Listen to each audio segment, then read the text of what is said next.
তার বছর এখান থেকে আসিয়ে ট্যাক্স নেয়, তার মানে এটা দোকান করলে টাকা দিতে হবে। এই টাকাটা এক ছেলে আসে, আসিয়ে নিয়ে যায়, মাল থুলু দিতে হবে না থুলু দিতে হবে। এই জায়গাটা প্রতিদিনে আমার 100 টাকা খরচ।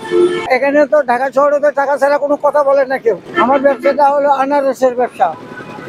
আনারসের ব্যবসা করতেছি, সেই জন্য একটা বিনিয়োগ নাই।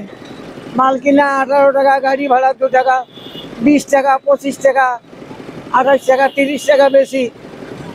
এগুলো করি তো সংসার চলে না, তারপরে বসে থাকা যাবে না। ছেলের ঘর করতে দেয় না, বড় ছেলে করলে না, এত কষ্ট করার দরকার নাই।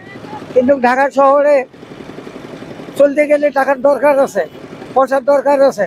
এখানে তো ঢাকা শহরে তো টাকা ছাড়া কোনো কথা বলে না কেউ। তাই আর কি, বসি না থাকিয়া আনতেছি, বেচতেছি, আল্লাহ পাক যা দেয় আপনাদের দোয়ায় পকেট খরচ চলে। কিন্তু ছেলের আন্ডারে খাইতেছে, ছেলের ঘরে খাইতেছে। কিন্তু ছেলে কয় বলে এগুলো করার দরকার নেই, কিন্তু আমি বসে থাকতে পারবো না। তো আনারসে সেই একটা বিনিময় নাই।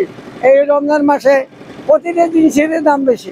এই আনারস আনছিলাম 12 টাকা 10 টাকা, এখন দেশে 18 টাকা 16 টাকা পিস। সেই রকম একটা বিনিময় নাই বাপ। আমাদের দেশের বাড়ি হলো রংপুর। এটা ব্যবসা, আমার জাত ব্যবসা হলো ফলের। আমার লালমনিয়াতে ফলের দোকান আছে, কিন্তু 3 ছেলে এখানে থাকে, চাকরি করে। এখন বয়স তো হয়ে গেছে, ছেলে টেলে সব নিয়ে আসছে, আমাকে নিয়ে আসছে, বলে আব্বা তুমি ওখানে নামাজ কালাম পড়ো, বসে থাকো, 5 ওয়াক্ত নামাজ পড়ো, নাতি পুতি নিয়ে খেলাধুলা করো। কিন্তু আমি তো বসে থাকতে পারবো না, আমি তো কর্মজীবী। আমি বসে থাকলে আমার আরো শরীর, আমি বসে থাকলে আমার শরীর আরো অচল হয়ে যাবে। তাই আমি আজকে এই পথে নামিয়ে গেছি। এই ব্যবসা দীর্ঘ, এখানে আসার আমি আজকে 1 মাস 3 দিন হলাম। এই ব্যবসা করছি আজকে আমি 22 দিন হলাম। 22 দিনে আমি বেশি একটা বিনিয়োগ করতে পারি নাই, তবে লসে নাই। আমি খায়া দেয়া আর 7,000 টাকা করছি, খাইতে ছেলের আন্ডারে। খরচ বরচ বা টাকা ভাড়া দিতে হয়, এখানে প্রতিদিন দিতে হয় 100 টাকা ভাড়াটা। এই যে যারা ময়লা ফেলে তারা নেয় 50 টাকা, তার বছর এখান থেকে আসিয়ে ট্যাক্স নেয়, তার মানে এটা দোকান করলে টাকা দিতে হবে। এই টাকাটা এক ছেলে আসে, আসিয়ে নিয়ে যায়, না তা জানি না, নতুন মানুষ। তার বসে লাইট গেটের টাকা দিতে হয় 20 টাকা, মাল থুলু দিতে হবে না থুলু দিতে হবে। এই জায়গাটা প্রতিদিনে আমার 100 টাকা খরচ।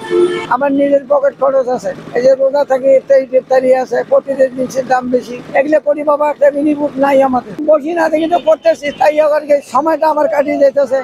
যাই হোক, 10 লোকের সাথে কথা বলতেছি, আমার সময়টা চলে যেতেছে। আমার এই ইয়েতে খুবই ভালো লাগতেছে। রমজান তো মোটামুটি ভালোই যাচ্ছে, মানুষ খরচা গালা করতেছে, এই তরমুজ নিচ্ছে, খরচা গালা করতেছে মানুষ। যাই হোক, আমাকেও 10-এর যদি ভালো লাগে, আমাকেও দেখি সে আমাকেও ভালো লাগবে। বাসার থেকে ইফতারি পাঠিয়ে দেয়, তারপরে এখানে ইফতারি নেই, সামনে হোস্টেল আছে, এখান থেকে ইফতারি নেই, নিয়ে এই জায়গায় করি। একটা আনারস কাটি, হয়তো আরো 5-7 জনক দেই, একটা আনন্দ। একটা ছেলে ঘর বলে আব্বা ওই টাইমটা তুমি ঢাকি দিয়ে আসো, আসি এখানে ইফতারি করো। কিন্তু আমার 3 ছেলে আছে, 3 ছেলের বউ আছে, সবাই মিলে খালি একটা আনন্দ লাগবে না। কিন্তু আমি আমার তো বেচা কিনা ইফতারির আগে আগে, তাই আমি যেতে পারি না। তারপরে ছেলের ঘর দুঃখ প্রকাশ করে।